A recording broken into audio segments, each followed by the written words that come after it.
Antes desse corte continuar, eu quero te convidar a participar de uma jornada épica de desenvolvimento pessoal masculino como tu nunca viu antes aqui no YouTube, que vai acontecer lá no meu canal pessoal. Clica no primeiro link da descrição, se inscreve e ativa o sininho das notificações. Eu sou John Lucas, criador aqui do canal Caminho Alpha, e eu te vejo lá em breve. Agora, vamos continuar. Sabe uma coisa que eu quero falar com você, Pri? Assim, a gente recebeu uma convidada recentemente que era advogada também, e ela tinha um perfil assim de falar mais com mulheres, né? Defendia as mulheres em casos assim de família e tudo mais, e mais as mulheres. E ela... Eu toquei num ponto sobre o lance da... Eu conheço como a pensão socioafetiva, quando... por um período que o cara ali tá se relacionando com uma mulher que já tem um filho de outro casamento, meio que é provado que esse cara tinha uma relação com aquele filho como se fosse de pai, e vamos supor que eles se separem e tudo mais, ou o cara faleça, morra, né? A criança tem os mesmos direitos como se fosse filho dele. Por exemplo, ele tem que pagar uma pensão para essa criança, ele separar dessa mulher, vamos dizer assim, porque criou essa criança como um filho. Meio que tá acontecendo agora com o Thiago Nigro, primo rico, né? Só que essa convidada me respondeu que isso assim, isso não acontece dessa maneira como a gente pensa, que na verdade só vai ser determinado como socioafetiva, ali, paternidade socioafetiva, se esse cara falar que é pai dessa criança. Se ele falar assim, não, eu assumo, eu assino. Se ele não falar isso, se ele simplesmente só as provas do dia a dia não é o suficiente para categorizar ele como uma sociedade, sei lá, paternidade socioafetiva. Você que tá do outro lado da moeda, vamos dizer assim, nesse caso, o que você diz sobre isso? Acontece casos assim? Então, o pai precisa ir lá falar que é pai? O cara precisa ir lá falar? o que ela falou não é uma mentira. Sim. Mas o que acontece? A maioria dos homens, eles agem sem saber que estão agindo. Eles agem sem consciência da consequência. Entende? Então, não quer dizer que o homem que nega aquela paternidade, que vai ser reconhecida a paternidade. Mas, em muitos casos, na maioria dos casos, o homem, sem saber que está entrando naquilo, ele entra. Por quê? Ele que vai para as reuniões da escolinha do filho. Ele permite que aquela criança chame ele de pai, chama os pais dele de avós. Ele trata aquela criança como se fosse o filho dela. Ele supre suas necessidades materiais, emocionais. Entende? Ele que tá ali do lado daquela criança no dia do seu aniversário, carregando ela como se fosse o pai. É ele que bate no peito a proteger aquela criança. Entende? Sim. Então, aí imagina, depois de 10 anos num relacionamento assim, em que a criança já tem aquela pessoa como sendo... Ela vê aquela criança, aquele homem como sendo seu pai. Aí imagina que lá no judiciário, esse homem vira depois de 10 anos de relacionamento e fala assim, não, eu não reconheço que esse garoto é meu filho. A justiça, se não reconhecer essa paternidade, seria muito injusta com a própria criança. Sim. Entende? Que tem a orientação de que aquele homem é o seu pai. Entendeu? Então isso pode acontecer assim. E mais do que isso, hoje em dia, a gente está num país de prostituições, país de relacionamentos líquidos, sim, de relacionamentos abertos, fluidos, enfim, e que as pessoas transam com uma e outra um dia após o outro. Em uma semana tem mulheres que ficam com 3 homens diferentes. Em uma festa tem gente que transa dentro de banheiro químico. Já vi muito, Enfim, aí vai esse homem, sem ter muita certeza de que é o pai, registra a criança. Depois de 3 anos, viu que aquela criança não tem nada a ver com ele. Ele é albino, a criança é preta. Imagina. Poxa, mas esse menino é meu filho. Vai fazer o exame de DNA, dá negativo.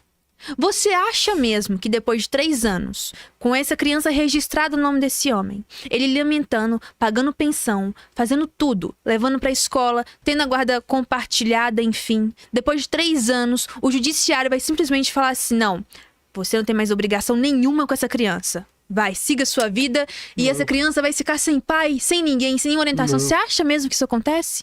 Claro que não.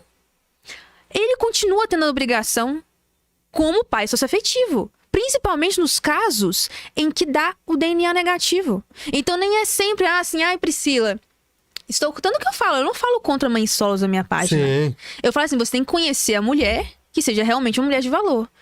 Isso independe de ela ter filho ou não. Tem quantos e quantos casos em que a mulher teve o único homem na vida dela, o cara traiu ela, traiu ou morreu, enfim.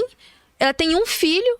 E você acha que essa mulher, nossa, ela tem filho? Não, não é isso, entende? E a paternidade, de fato, não vai ser reconhecida, assim, de imediato, só porque ele tá convivendo com a criança, até mesmo se ele conseguir colocar limites ali.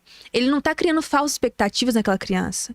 Ele não tá alimentando algo que ele não pode sustentar de fato, entende? Se ele tem essa consciência, não vai ser reconhecida de fato.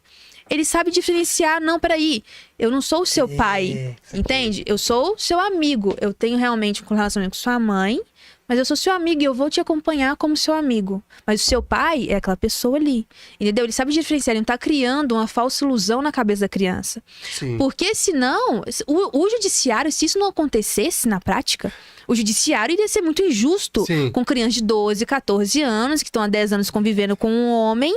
E não, agora eu não quero mais ter responsabilidade alguma. E foda-se, eu te levei pra escola. Se a gente tem foto aqui de ser como pai, de cartinhas de pai que se direcionou a mim e que eu aceitava e tudo mais. Se no Natal eu que tava de Papai Noel lá te dando presente. Enfim, entende?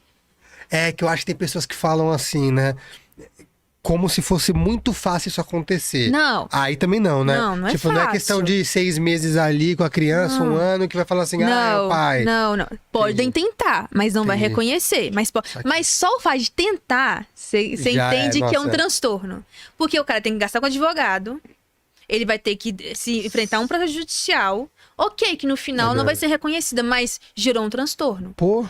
Ué, ele vai gastar no mínimo 5 mil pra falar que não é. E que eu não quero. Entende? Entendeu? Então, porque tem que pagar custos judiciais, advogado, enfim. Nossa, e já é um transtorno. Mulher que deve ter mal intencionada mesmo, né? Querendo fazer isso. É que a maioria desconhece isso, eu acho, também. Desconhece, né? Mas claro que isso não é... É mais chaleta, né? Vou ganhar o meu dinheiro. Enfim, meu trabalho é meio. Vamos lá. Entendeu? Entendeu? Então, assim, é claro que isso não vai acontecer em casos, assim... Igual você falando, superficiais. Sim. Mas em casos profundos, é óbvio que vai acontecer. É óbvio que vai acontecer. Certeza. Entende? Porque é anos, imagina anos de convivência. Se do nada ele fala assim, não quero mais. Poxa, você paga pensão de ex-cônjuge, você paga pensão. Como é que não reconhece por anos? E é pelo tempo, entende? Nossa, que você vai continuar mantendo aquela pessoa ali. Entende? Existe o reconhecimento da paternidade afetiva pós-morte também. Pós-morte? Existe. Precisa, mas ele tem que deixar declarado ali no testamento alguma coisa que ele queria essa paternidade. Poxa, mas ele tá morto, né? Ele tá morto, enfim. E ainda assim vai ter que ser reconhecido por testemunhas, pelos familiares ali que realmente viram que havia o vínculo afetivo. Não é tão somente um documento assinado falando, declarando isso. É um procedimento. Nossa. Então, se há a possibilidade desse reconhecimento, mesmo quando a pessoa não está viva mais, como não vai haver possibilidade de um reconhecimento? Com anos de convivência. Anos que a pessoa nutriu aquele sentimento e que o outro de fato vê ele como sendo o seu pai. Que ele já declarou isso inúmeras vezes. A pessoa reconhece os pais dele como avós, pede benção todo dia que vê. Entendeu? Então, tipo assim, como o judiciário vai deixar essa pessoa ilesa assim? Claro que não. Muita gente que me acompanha sabe que eu tenho um daqueles clássicos canais de cortes de podcast, onde você pega um pedaço do podcast completo e faz vídeos menores, mostrando apenas as partes mais importantes. E muita gente me pergunta também quanto a gente ganha com as visualizações, ou se a gente já ganhou muito dinheiro. Bom, para esclarecer essa dúvida de vocês, vou apresentar exatamente quanto a gente ganhou em um mês monetizados. Então prepara o print que vai aparecer bem rápido aqui na tela. Conseguiu ver? Não? Então assiste o vídeo de novo, ou então eu tenho uma solução muito melhor para você. Se você for no primeiro link aqui da descrição, acabei de colocar o vídeo onde apresento certinho as nossas métricas e quanto ganhamos.